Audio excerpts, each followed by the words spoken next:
Good morning, Zion Valenzuela. Today is a day that the Lord has made, and we will rejoice and be glad in it.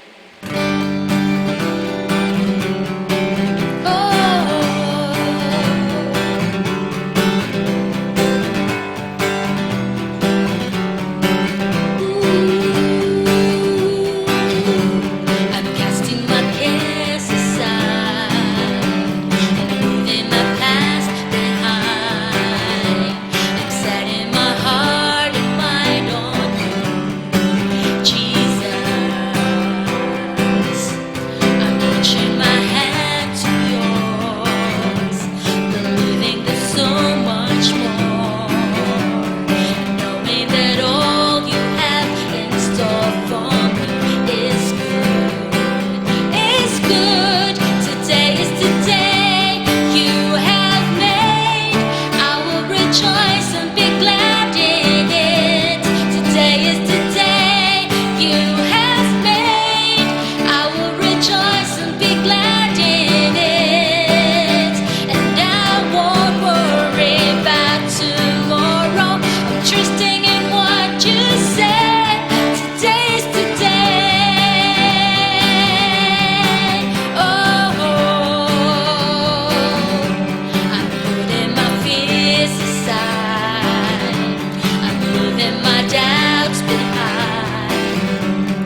Tayo pong lahat ay manalangin. Aming Diyos, salamat po sa napakagandang umaga na pinagkaloob mo. Salamat, Lord, sa panibagong umaga na meron po kaming pag-asa, meron po kaming pagkakataon na lumapit sa iyo, dumulog, Panginoon, at humingi ng provision sa iyo, Lord God. Lord, salamat sa mga biyaya mo na pinagkaloob during this week, Lord. Alam ko, Panginoon, na hindi ka nagkukulang, hindi po nawawala, Panginoon, yung pagtulong mo sa amin, Lord. Ngunit, Lord, marami po pa po na pangangailangan ng aming po mga kapatid na gusto po namin ilapit sa iyo. Unang-una, Panginoon, ay una rito, Panginoon, yung aming pong financial provision. Lord, na ipagkaloob mo, Panginoon, sa aming pong mga kapatid sa pamamagitan, Panginoon, ng kanilang mga income, Panginoon, Lord. I pray, Lord, na pagpalain mo yung kanilang pinagkukuhaan ng income, Lord, sa kanilang pong mga hanap buhay, lalong-lalo na, Panginoon, sa mga nagtatrabaho, sa mga may businesses, Panginoon. Lord, I pray na sa kabila ng ganitong pagkakataon, panahon, Lord, ay payayabungin mo pa rin, Panginoon, ang kanilang mga businesses, palalaguin mo pa rin, Lord, ipapakita mo, Panginoon, pa rin na ikaw, Panginoon, yung Diyos na may kontrol ng lahat ng bagay, na ikaw, Panginoon, ang gumagawa sa mga areas na ito, Panginoon, at ikaw pa rin ang number one na pwede po naming lapitan at pagkatiwalaan dito, Lord God. Lord, salamat sa mga ginagawa mo. Yung some of us, mga dating walang trabaho, Panginoon, pinagkaloob mo na ito. Salamat, Panginoon, dito. Some of us, Lord, hindi po marunong mag-business, ngunit, Lord, nakapag-start ng small business. And unti-unti, Panginoon, nagawa po nila ito sa iyong tulong, Panginoon. Lord, nilalapit din po namin sa inyo ang aming po mga kapatiran na meron pong may sakit. Dalangin ko, Panginoon, na pagalingin mo sila, provide mo yung pangangailangan nila. Gamitin mo, Panginoon, yung mga tao, especially doctors, mga gamot na tinitake nila para mapagaling sila, Panginoon, Lord God. And Lord, nagpapasalamat po kami dahil during this week sa aming pong prayer gathering, meron po kami mga praises na meron po mga kapatid na talagang pinagaling mo, Panginoon. Lord, salamat po rito. Ikaw, Panginoon, ng Diyos na talagang maaasahan at malalapitan po namin. Lord, salamat din dahil meron po kaming mga kapatid na talagang nag-negative, Panginoon, sa swab test, sa COVID, Panginoon. Yung iba ay pinagaling mo na, Panginoon, sa COVID. Lord, salamat, Panginoon. Dahil, Lord, if we put our trust in you, kung ibibigay po namin sa iyo yung number one na pagtitiwala namin, alam po namin na ikaw, Panginoon, ay gagawa surely 100%.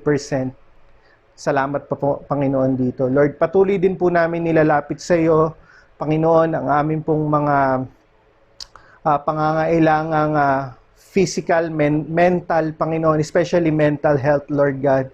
Some of us are ngayon po ay naka-quarantine, we are isolated, hindi po ito normal. Ngunit, Lord, dalayan ko na during this anxieties, uncertainties, Panginoon, uncertain times, Lord, ikaw, Panginoon, yung magbigay, Panginoon, ng pag-asa, ng hope, Panginoon. I pray, Lord, that every people that is listening right now, Lord, that they will give a prayer to you, that they will ask for your help, Panginoon, right now. Dahil wala po kaming pwedeng lapitan, pwede pong asahan, Panginoon, kundi ikaw lamang, Panginoon. Kaya po tinataas po namin ang iyong pangalan. Binibigay po namin sa inyo ang aming pangangailangan with 100% certain na meron po kayong gagawin, Panginoon. Salamat, Panginoon. Ito po aming dalangin sa pangalan ni Jesus. Amen. Welcome po sa inyong lahat sa ating pong online service. Salamat po sa ating Panginoon dahil through this online gathering ay magkakasama-sama po tayo. Kahit hindi po tayo nagkikita-kita, pero sa oras po na ito, kung nanonood ka po ngayon ng ating online service, pwede bang mag-comment ka ngayon sa oras na ito. And pwede mo ring i-share sa iyong mga kaibigan. Huwag mong kalimutan na i-like, share and subscribe sa ating page. Alam niyo po, yung ating page, hindi lang po ito parang panooran po. Ngunit ito po ay isang platform na kung saan pwede po nating magamit upang makapag-reach out sa mga tao na Dati hindi po sila nakakapag-church. Alam niyo po ba, some of our members nasa abroad pero ngayon nakakapanood sila ng ating worship service ng Sunday. So thank the Lord for that. Alam niyo, meron po talagang nagagawa rin na mabuti yung ating situation ngayon because through these platforms ay talagang mas marami po tayong nare-reach out. At wag po nating hayaan yung opportunity na yon na hindi mapalampas po natin yung opportunity na yun na makapag-reach out po tayo. Okay po yan. At sa oras po na ito, meron lang po akong ilang announcement bago po tayo makapakinig ng salita ng ating Panginoon. Unang-una po, every week po meron po tayong cell group. Kung hindi ka pa part ng isang cell group, ay just comment down below and we will ask some leaders to contact you. At sure po yan, meron po tayong cell group every week, once a week. And of course, ang ating pong prayer gathering, kagaya po ng nabanggit ko kanina habang nananalangin, ang ganda po ng ginagawa ng ating Panginoon sa ating pong prayer gathering. Meron po tayong mga naririnig na mga testimonies na talagang pinagpala ng Panginoon. Hindi lang po sa finances, kundi po sa ating sa kanilang health. Lalong-lalo yung mga pinagaling ng ating Panginoon. So, we invite you to participate sa ating pong online prayer gathering or virtual prayer gathering through Zoom. Okay po. So, sa oras po na ito, makakarinig po tayo ng salita ng ating Panginoon. But gusto ko po ibigay po natin yung 100% focus po natin. Kung meron po tayong ibang ginagawa, kung nagsasaing ka po ngayon or nagluluto ka ngayon, itigil po muna natin yon and let's focus on the Word of God. Dahil sayang po kung wala po tayong mga take away na yung makukuha po natin dito sa ating message na ito.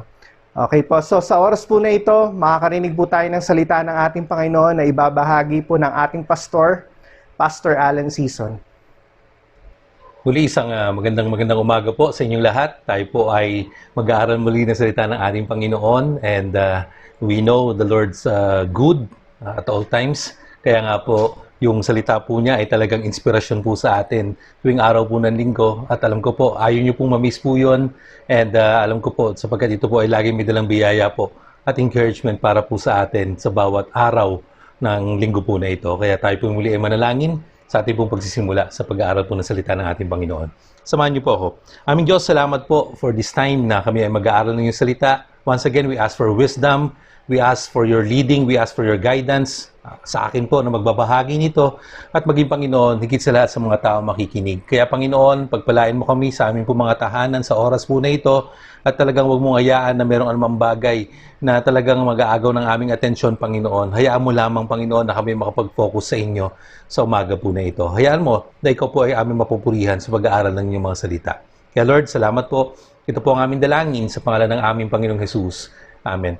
Ang pag-aaralan po natin ngayong umaga po na ito, it's about the life of one of the heroes in the Bible na talagang alam ko po sikat na sikat po siya. That's why many children, ng mga lalaki po, ay talagang pinangalan po sa kanya. At ang pangalan po ng tao po na ito ay si Joseph. Sapagkat si Joseph po ay katulad po ni Ruth, katulad po ni Job na pinag-aralan po natin naman nakaraang Sundays, we believe that they have found their strength in the Lord at talagang sila po ay pinatibay ng kanilang mga experience, lalong-lalo na po sa nararanasan po natin sa mga nakaraang buwan po na ito. Hindi po tayo naghihikahos, hindi po tayo nag-i-strive lamang, kundi tayo po ay nagko-conquer ng ating pong sitwasyon sa oras po na ito. Kaya nga po, tama-tama lang po na pag-usapan po natin si Joseph because siya po yung isa sa mga tao sa Bible na talagang tinitignan natin na pinatibay ng mga experience niya sa kanyang buhay at talagang siya po ay itinaguyod ng ating Panginoon.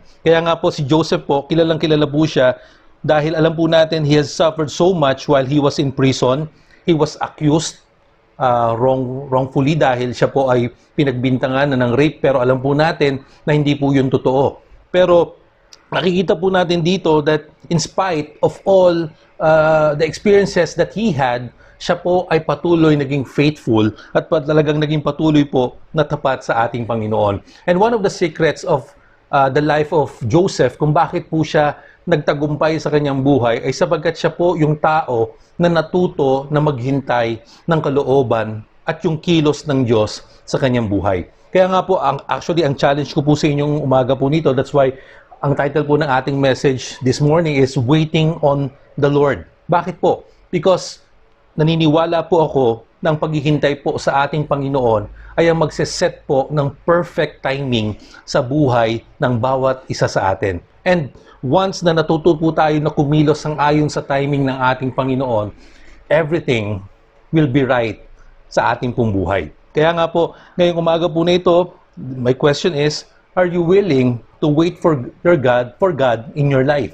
That in spite of what is happening, in spite of our plans not continuing or hindi po nagkatotoo or mga plano po natin na nasira, are we still willing to wait on the Lord sa ating buhay? Kaya nga po, alam niyo po sa Genesis chapter 40, babasahin po natin yon. Yun po kasi magiging text po natin ngayong umaga po na ito. Alam niyo po, siya po yung tao na siguro sabihin na natin, we're not just talking about waiting on the Lord literally, kasi talagang kung siya po ay nasa kulungan, talaga namang wala siyang choice kundi maghintay kasi wala po siyang ginagawa. He can't get out of the prison. Hindi po niya ma-appeal o ma-apela yung kanyang kaso, yung sentensya po sa kanya. Siya po ay nasa isang Egyptian prison, mamalayo po sa kanyang family. In fact, yung kanyang family po ay hindi nga po naniniwala na buhay siya. Alam po nila, siya po ay patay na. So, siguro kung ikaw din po ay nakakulong, marami rin po sigurong walang kaibigan sa inyo. Walang mga tao na gustong maging kaibigan ka. And siguro kapag tinitignan po natin yung buhay po ni Joseph, para bang maybe some of us would take it parang light on, di bakit? Kasi alam natin kung ano magiging katapusan ng kanyang buhay. Alam po natin that in spite of having his difficulty right now, because we have read that in the Bible many times before, nung bata pa lang tayo, paborito natin tong topic na ito, kaya nga po siguro iba po sa atin, naiiyak pa every time na binabasa po natin yung buong story po ni Joseph. Pero gusto ko po makita nyo dito na habang ito po ay tumatakbo dito po sa Genesis chapter 40, nandito po si Joseph, siya po ay nakakulong, subalit hindi po niya alam at wala pong kasiguraduhan kung ano ang mangyayari sa kanya sa susunod. Hindi po ito yung panahon na masasabi po niya, kasi dito po sa Genesis chapter 50 verse 20, nandito po yan sa ating pong PowerPoint presentation, sabi niya, he's talking to his brothers and sa kanyang mga kapatid, kasi sila po ay natatakot dahil kakamatay lamang po dito yung kanilang tatay, at nag-aalala po yung kanyang mga kapatid. Sabi niya, baka gumanti sa atin si Joseph because of all the wrong things that we have done to him. Pero alam mo, sabi niya dito, Genesis chapter 50 verse 20, you intended to harm me, but God intended it for good.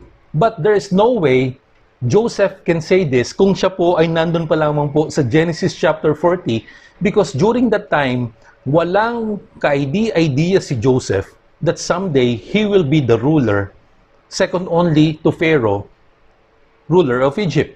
Kaya nga po, makikita natin dito that it's easy to say na, uy, alam natin mangyayari kay Joseph. Naghihirap yan ngayon. Kaya minsan parang halos hindi natin nakikita yung reality ng nararanasan ni Joseph during this time. Kaya nga po, I hope that we may see it in a different light this morning, kasi gusto kong tingnan ninyo na wala po na idea, konting hint ay wala. Ang alam lamang po ni Joseph ay tapat ng Panginoon at hindi siya pababayaan ng ating Diyos. Alam niyo po, hindi po lahat sa buhay, it's like a fairy tale. Ibig sabihin, ano po bang sinasabi sa fairy tales? And they live happily ever after.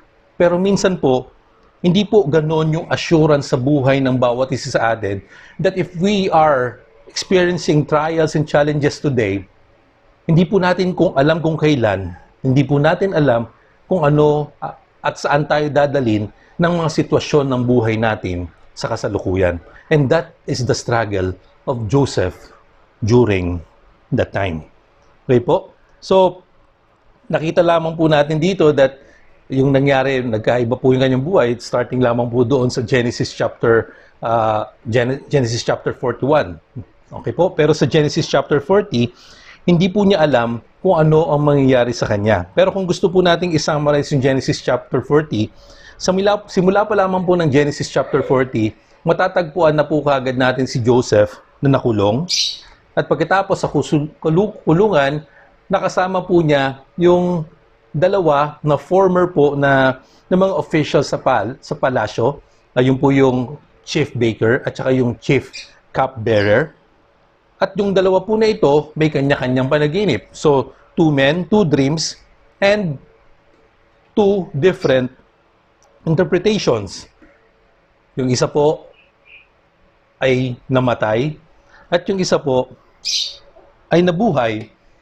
At ang isa po ay nangako na aalalahanin niya si Joseph, pero siya po ay kumalimot sa kanyang pangako.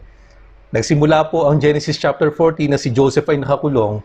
Natapos po ang Genesis chapter 40 na si Joseph pa rin ay nakakulong.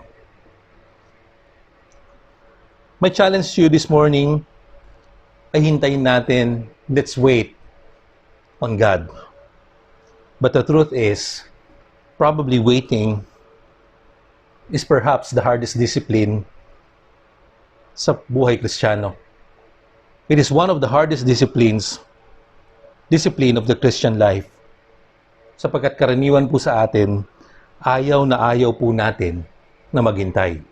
Mas gusto po natin na ang mga bagay ay nasa ating kamay. But, sa kasalukuyan po, I know many of us are probably waiting for something. Siguro, iba-iba po tayo nang hinihintay. Yung iba po, we're waiting upon time. Maybe some people are waiting for their grades. Some people are waiting to graduate. Yung iba naman po ay naghahanap ng timing to start their own family. Maybe some people are waiting na ang kanilang mahal sa buhay ay makakilala sa ating Panginoon. Or maybe some of you are waiting for the right guy or right boy or right girl in your life. Some of you are waiting to get married. Siguro yung iba sa atin ay naghihintay kung ano ang gagawin ng Diyos sa inyong buhay. And probably many of us are waiting for our prayers to be answered. Napakahirap po. Kaya nga po sa kasalukuyan, one of the many things that we are praying for, kaya nga po, sabi ko, Lord, laman po lagi ng prayers namin ay yung mga nag-swab test po. And sabi ko, ako, naghihintay kami ng resulta, we are praying for them. But sabi ko, Lord, ano kaya ang pakiramdam if you are there, you are the one being tested, and then you have to wait 3 to 5 days. Nalalabas yung resulta ng yung swab test. Are you positive? Are you negative? Sometimes waiting kills us. Yun po yung ayaw po natin na tayo po ay naghihintay. Pero ang katotohanan po, life is full of waiting. In fact, halos lahat ng ating buhay ay i-spend mo sa paghihintay. Kaya nga po ako, most of the time, pag meron pong series na ongoing, sometimes I'm waiting for the series to finish. Bakit po? Kasi hindi po yun ang aking isa sa gustong gawin yung maghintay kung ano ba pagkatapos ng araw na to, kailan ba yung susunod na episode, hihintayin mo, bitin na bitin ka. Gusto ko po lahat matatapos ko. Kaya nga po pag nagsimula po ako ng series, malamang pagpuyatan ko po. Bakit? Kasi gusto ko po na pag sinimulan ko po, gusto ko po sigurado na ito ay matatapos. And look at this in the life of Joseph. He is there in the prison, naghihintay kay Lord, and God decided na sa buhay ni Joseph, it will be a place where Joseph would learn to wait on the Lord. Napagdesisyonan po ng ating Panginoon na ang kulungan po ay ang lugar kung saan dapat matutunan ni Joseph ang paghihintay sa ating Panginoon. But I just want you to listen to this. This comes from Warren Wiersbe. As an encouragement to every one of us, every time we wait. Masabi po ni Warren Wiersbe, the delays of God are not denials. It doesn't mean na hindi yan ngayon sinagot ng Panginoon. Hindi ibig sabihin nun, ang sagot na ng ating Panginoon ay hindi. Marami po tayong i-spend sa ating buhay waiting for something to happen, na mangyari ang isang bagay na gusto mo, mangyari ang mga bagay na inaasahan mo. especially sa panahon po na ito. I know it has caused us a lot of anxieties kasi ang dami po nating plano na nasira, ang dami nating iniisip. Sabi ko, what if, anong mangyayari pagkatapos nito? Pero ang tanong po dito, ano ang gagawin mo habang ikaw ay naghihintay? What will you do while you wait? At gusto ko pong tingnan natin ang ginawa ni Joseph sa kanyang buhay. Ano ang kanyang ginawa habang siya ay naghihintay sa kulungan sa plano ng Diyos sa kanyang buhay? Tatlong bagay po mga kapatid. This is my main points. Muna po, what to do while waiting. First is remain faithful to God. We should always abide in the Lord. Kaya nga po dito sa Genesis chapter 40 verse 1 to 4, gusto ko pong sundan po natin yung story po na ito. Sometime later, the cupbearer and the baker of the king of Egypt offended their master, the king of Egypt. Pharaoh was angry with his two officials, the chief cupbearer and the chief baker, and put them in custody in the house of the captain of the guard, in the same prison where Joseph was confined. Doon po sila nagkakita-kita. Po ni Joseph. The captain of the guard assigned them to Joseph, and he attended them after they had been in custody for some time. Hindi po natin alam kung ilang taon, ilang buwan, ilang araw po na nakulong na po dito si Joseph nung dumating po yung chief baker at saka po yung chief cupbearer. Okay po? But probably he has been in prison for a few months already at doon po niya nakilala. And for Joseph, nung dumating po yung mga tao na ito, maybe it's just another day in prison because he doesn't even know that these two persons, itong dalawang tao po na ito, ay magkakaroon po pala ng matinding impact sa kanyang buhay. Hindi po niya alam. Kaya nga po doon sa loob po, he may be the leader of prisoners kasi po siya po yung in charge po doon sa preso because of his good conduct. Pero wala pa rin po siyang pag-asa na makalabas po doon sa kulungan. Again, why? Because he could not see the future. Hindi po niya alam. Hindi po niya alam sa kasalukuyan na yon that the one of the men with him in prison, the chief cupbearer, would be his ticket. Yung ano po, may tawag po kami dyan get out of jail ticket. Po, na yan pala, yung tao pala na yon ang magagiging dahilan para siya ay makalaya. Kaya nga po ang tanong ko po sa inyo, what if you are in the position of Joseph? What if you are wrongly accused? Ibig sabihin, may mga pinagkatiwalaan kayong tao and then they turn against you. Yung dati mong pangarap na ang ganda-ganda, kumikinang na pangarap, parang lahat naging abo. Anong gagawin mo? Will you waste your life? Or you will remain faithful to God? Meron po akong pinapanood ngayon sa Netflix. Ang title po ay, I don't know if it's, kasi meron po tinatawag na grupo po ngayon na Innocence Project. So what are their objectives? Ang objective po nila ay mapalaya po yung mga innocent na mga nasintensyahan doon sa United States. I think it's Innocence Files. Yun po yata yung title noon sa Netflix. And every time po nanonood po ako noon, it's just a few episodes. Talagang nalulungkot po ako. Why? Because there are many of them who were wrongly accused. Kung hindi lamang po sa mga panibagong technology because of DNA testings, because of na-upgrade na po yung forensics po ng mga authorities sa ibang bansa. That's why they were able to know na talagang sila pala ay innocent.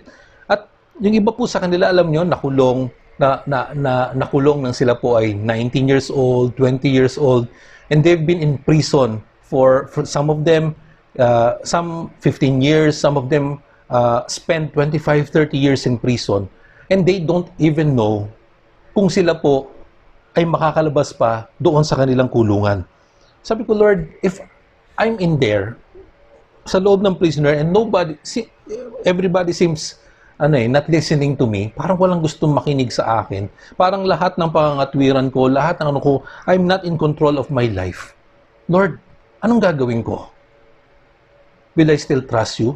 Or will I blame you? Pero alam niyo po si Joseph, he is a different person. He remained faithful to God.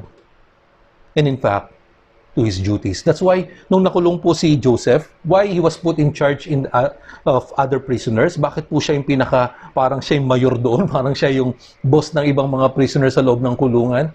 It's because he faithfully did his duty. Kung ano man yung binigay sa kanya, he has good conduct. Hindi po niya tinuluyan na sirain ang kanyang buhay. Why? Because he still believed that God will do His plans for his life.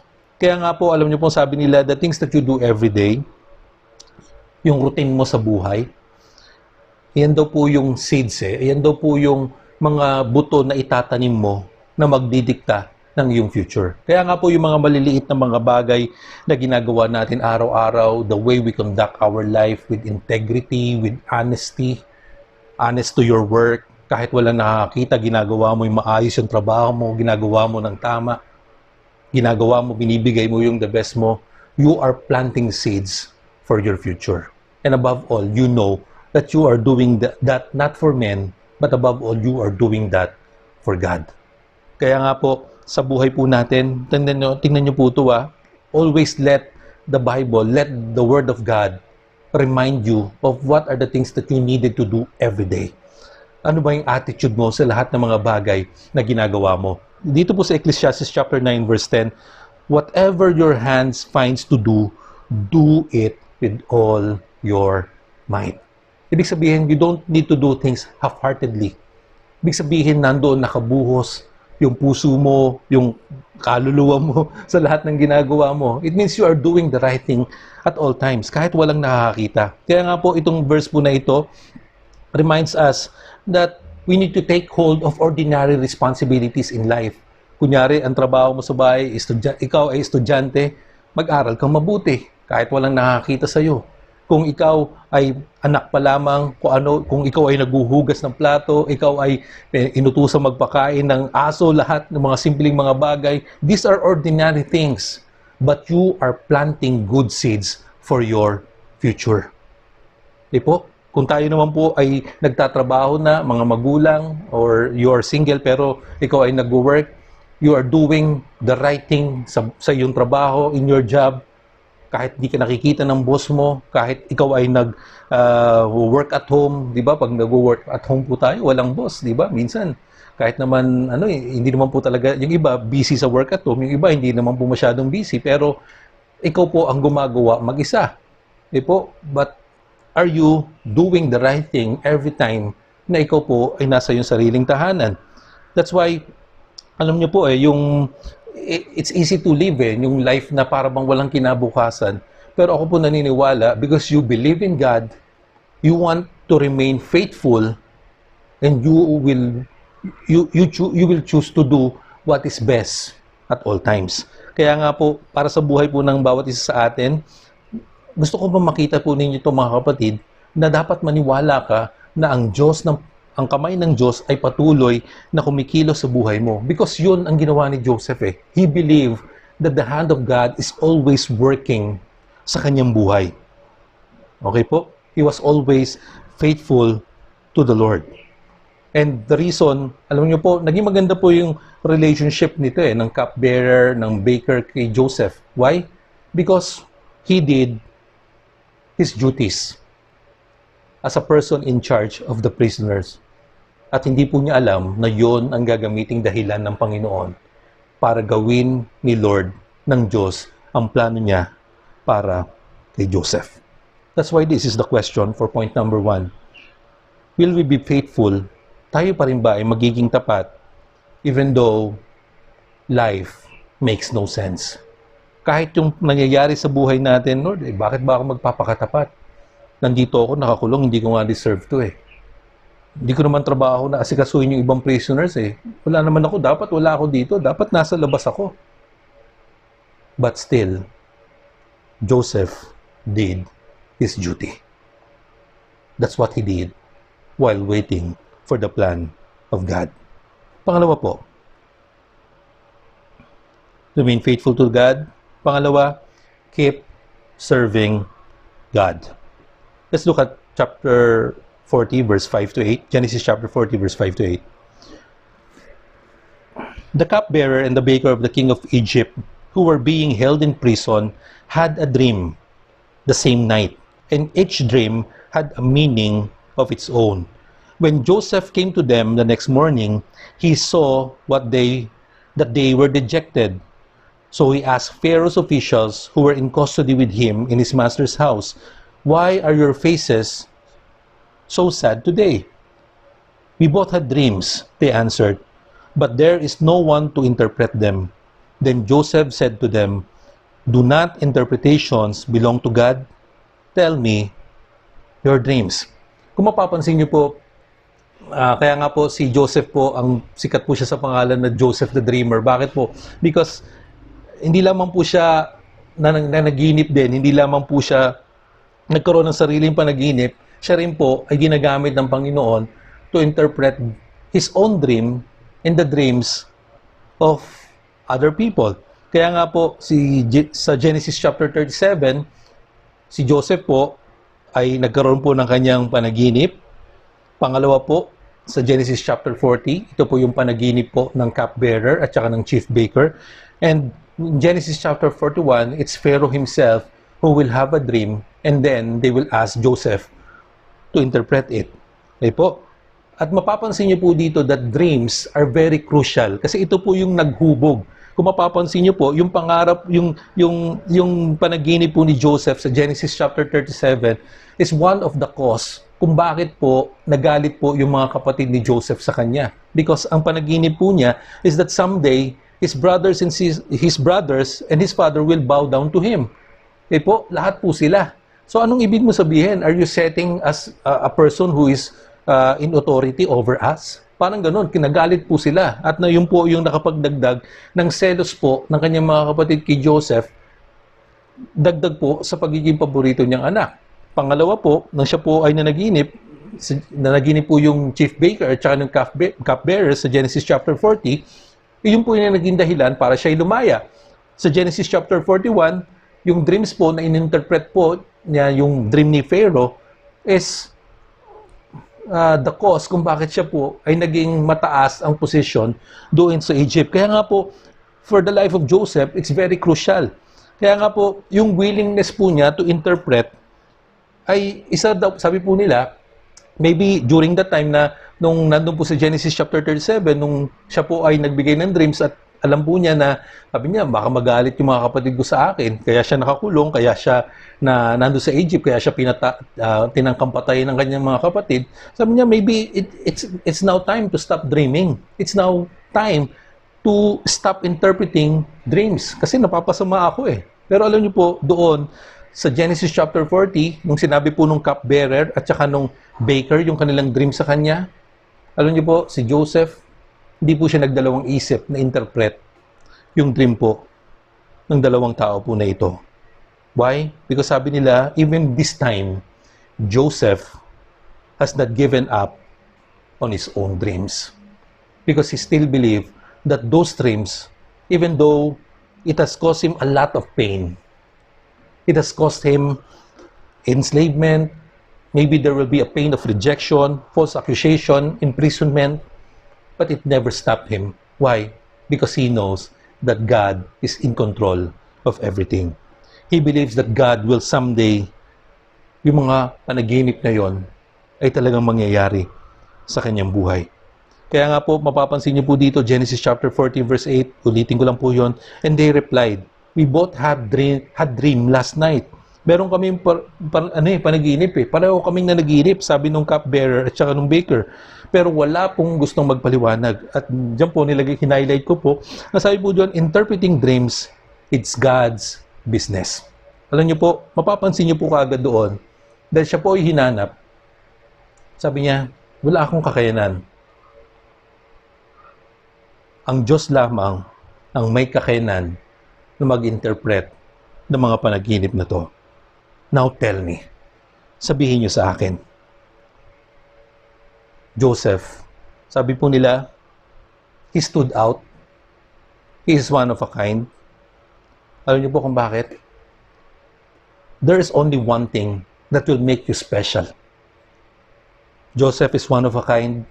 Job is one of a kind. Ruth is one of a kind. David is one of a kind. Many people in the Bible, there's just few of them. But what makes them special is that they believe that God is always working in their lives. Every details of it. Kahit yung mga simpleng nangyayari sa buhay nila, naniniwala sila na ang Diyos ang kumikilos. Mga kapatid, walang nangyayari sa buhay mo sa oras na ito na hindi kilos at gawa ng ating Panginoon. You can be an extraordinary person. You can be a one-of-a-kind person in this situation if you believe that God is continually working in your life. Joseph believed that he had a big God, that even though he is in prison, kahit nakakulong siya, hindi yun makakapigil para kumilos ang Diyos sa kanyang buhay. Walang pwedeng pumigil sa iyo. Walang anumang sitwasyon ang pwedeng magbago ng kilos at gawa ng plano ng Diyos sa iyong buhay. Alam niyo po, sa Bible, natin the Bible, alam niyo po ba na marami po, na kasi prison po pinag-uusapan natin. I remember si Chuck Colson, when he was in prison, medyo mahaba pong story. When Chuck Colson was in prison, doon mas kumilos ang Panginoon sa kanyang buhay. Kung kaya nakapagpatayo po siya ng prison fellowship. And I do believe that that prison fellowship is still existing up to now. That's a very big ministry. But he did that while he was in prison. Not outside the prison, while he was in the prison.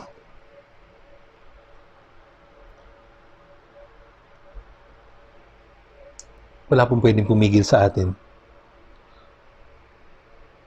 Walang pwedeng pumigil kay Lord, kaya wala pong pwedeng pumigil sa atin para paglingkuran siya nasaan man tayo.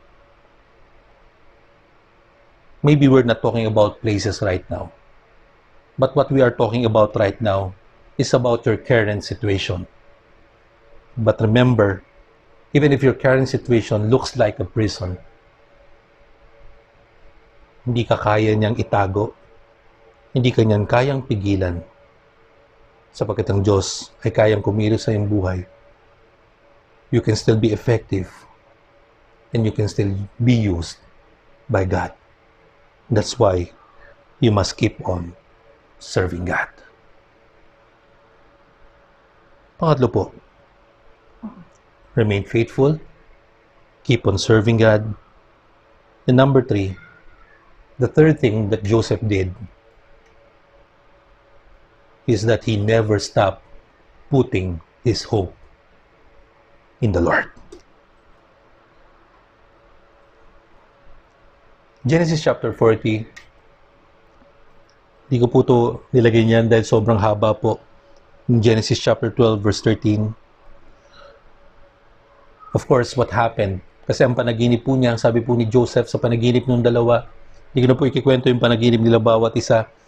Pero ang panaginip po niya, sabi niya doon sa sa baker, sabi niya, after ilang araw, after 3 days, sabi niya, you will be killed. Papatayin ka. Pero sabi po niya doon sa cupbearer, after 3 days, you will not be killed, but you will be restored to your former position. And that's what happened. Because the interpretation doesn't come from Joseph. The interpretation of the dreams actually came from God. Okay po? So, si Joseph po, he was really delighted because nangyari po talaga yung interpretation doon sa dream. Kaya nga po doon sa verse 14 po, Genesis chapter 40, verse 14, ang sabi po dito, when all goes well with you. Ito po si Joseph, kausap po niya yung cupbearer. Okay po? Bago pa lamang po mailabas kasi hindi pa po lumalagpas yung 3 days po dito. Ibig sabihin, nakakulong pa rin po yung cupbearer during this time. Kaya sabi po niya, when all goes well with you, remember me and show me kindness. Mention me to Pharaoh and get me out of this prison. Nakiusap po siya, sabi niya, pag nakalaya ka na, alam ko mangyayari yun eh. Banggitin mo ako kay Paraon. Tell him about what happened to me. Para makalaya ako dito. Look at this. Wag po tayong magkaroon ng maling idea dito. Because si Joseph, he is willing to serve God inside the prison. Joseph is ready to serve God anywhere. Kahit anong sirkumstansya. But Joseph doesn't want to stay in prison forever. Totoo yun.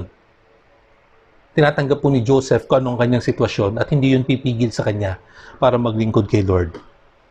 Pero yung pangarap pa rin ni Joseph is someday, he will be set free from that prison.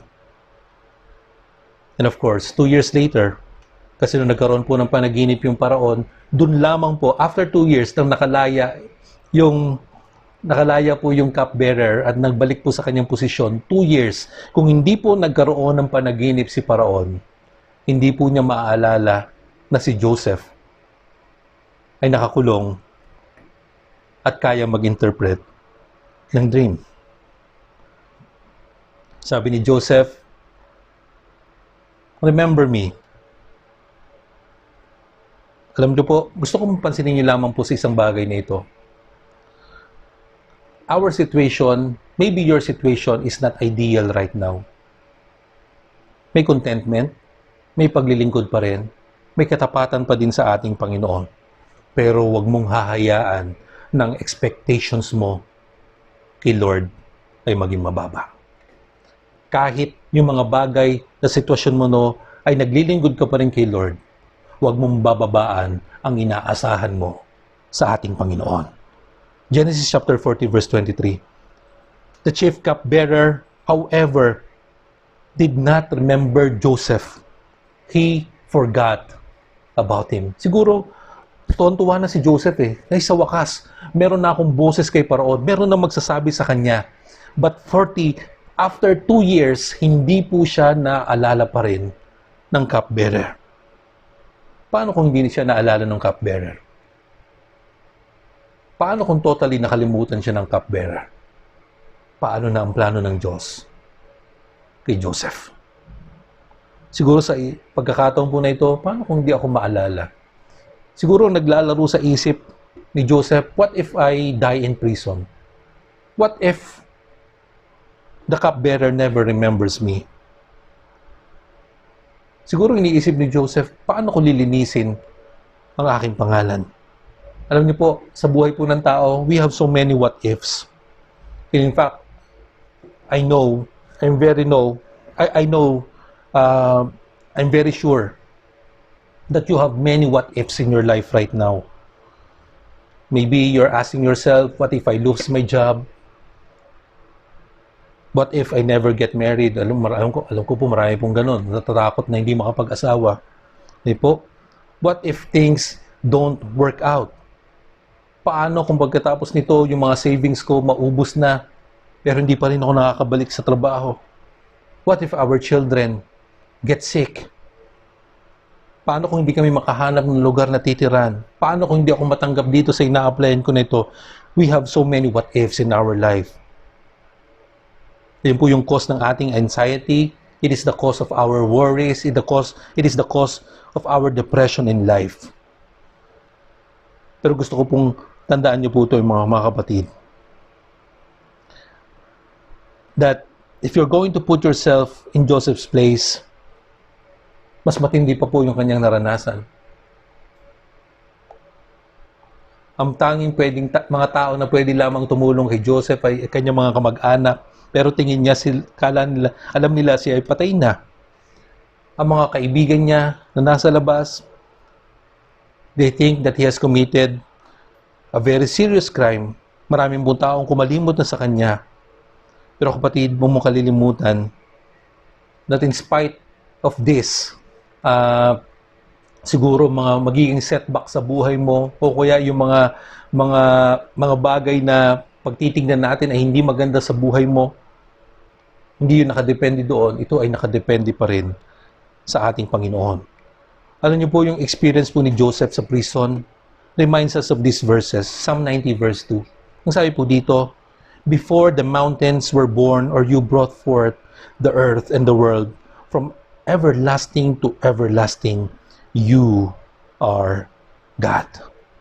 Alam niyo po, yung oras po kasi kay Lord, it's different from ours. Si Lord, from everlasting to everlasting eh. Pero tayo, we're just talking about limited time of our life. Mas maganda pa rin yung timing at kagustuhan ng Panginoon. 2 Peter chapter 3 verse 8, but do not forget this one thing, dear friends, with the Lord, a day is like 1,000 years, and 1,000 years are like a day. God is never in a hurry, God is never late, and God is never behind schedule. Hindi siya nalilate sa mga usapin. Hindi siya parang siya yung huling nakaalam, no. Because always remember this. Kanina tinanong natin, paano kung hindi siya naalala ng cupbearer? It doesn't matter. Even though the cupbearer forgot Joseph, kahit nakalimutan siya ng cupbearer, ang Diyos ay hindi nakalimot kahit isang saglit kay Joseph. That's why, mga kapatid, yes, our situation is not ideal. Hindi natin gusto yung mga nangyayari sa atin sa paligid. Yung sitwasyon ng ating trabaho, sitwasyon ng ating finances, sitwasyon ng health ng ating family. But look at the life of Joseph. He keep on serving God. Siya po ay nanatiling loyal, faithful sa ating Panginoon. At kailanman, ang pagtingin niya sa plano ng Diyos sa kanyang buhay, kailanman na hindi bumaba. Ang expectations niya sa ating Panginoon ay nananatili. Why? Sapagkat hindi niya tinanggal ang kanyang pag-asa sa ating Panginoon.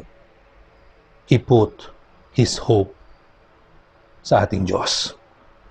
Alam niyo po, what to do while you wait? Gusto ko pong tingnan po natin ito because dito po ako mag-close. Isaiah chapter 40 verse 31. Maybe this is one of the verse na sikat po na sa amin ngayon dahil talagang ito po yung source ng encouragement. Ang sabi po dito, but those who hope in the Lord, sa ibang title po, but those who wait in the Lord. Napakaganda po because hope and waiting is almost, parang talagang parang they are synonymous with each other. They mean the same thing. Sabi po dito, but those who hope in the Lord will renew their strength. They will soar on wings like eagles. They will run and not grow weary. They will walk and not be faint. And that's what Joseph did. While waiting, imbis na manghina, imbis na manlupaypay, imbis na ma-depress, imbis na alalahanin niya ang lahat ng kalungkutan sa kanyang buhay na halos hindi matapos-tapos. Ang natutunan niya, ang kulungan, ang kanyang eskwelahan para matutong maghintay sa ating Panginoon. Pumasok po si Joseph sa kulungan, is still an innocent person. Meron ng pagtitiwala sa Panginoon. Pero lumabas po siya sa kulungan, a different person. A man na talagang higit pa ang pananampalataya kaysa bago siya pumasok sa kulungan. Why? Because waiting in the Lord will make us a different person. It will make us stronger. Mas tatatag ang ating pananampalataya. That's why I really love this verse. Those who hope in the Lord will renew their strength. Hindi po sila lilipad ng karaniwang ibon lamang. They will soar on wings like eagles. Pwede silang tumakbo. Hindi mapapagod. Sila'y maglalakad, hindi hihingalin. Why? Because the source of their strength is their hope in the Lord. It seems that our life is like a prisoner. It's like a prison. It seems our life right now is full of difficulties. But remember, brothers and sisters, hindi mo kailangan manghina. Hindi mo kailangan mapagod. Hindi mo kailangan mag-stop na lumago sa ating Panginoon. Kasi ang sitwasyon mo sa araw na ito ay ginawa at napagdesisyonan ng Panginoon to make it a school, to make it a place for you to grow. Just put your hope in the Lord. Never stop serving God. Remain faithful to Him. At huwag mong pabababain. Don't lower your expectations from God. Todo mas mahirap ang nararanasan mo. Mas taasan mo ang inaasahan mo sa ating Diyos. Because He knows what is happening. Kahit makalimutan ka ng iba, tandaan mo, ang pag-asa ay hindi sa tao, hindi sa trabaho, hindi sa sitwasyon. Ang pag-asa ay nasa ating Panginoon. Tayo manalangin. Lord, salamat po. We thank you for this time, Panginoon, na kami, Panginoon, ay pinuno mo ng biyaya ng inyong mga salita. Thank you for encouraging us through your words. Salamat po, Panginoon, sapagkat ang aming pong pag-asa ay wala sa iba, hindi sa tao, hindi sa bagay, hindi sa sitwasyon, kung hindi ito ay nasa iyo. Lord, make your words true in our life, that we will soar on wings like eagles. Hindi kami mapapagod, hindi kami hihingalin. Kami, Panginoon, ay tataglayin namin ang kalakasan, Panginoon, katulad ng isang agila. Sapagkat alam namin, Panginoon, ang kalakasan ay nagmumula, Panginoon, sa inyo. Kaya, Lord, lubos po ang aming pasasalamat sa biyaya ng inyong mga salita sa umaga po na ito. Pinupuri ka namin, sinasamba. Ito po ang aming dalangin sa aming tagapagligtas na si Jesus. Amen. Amen.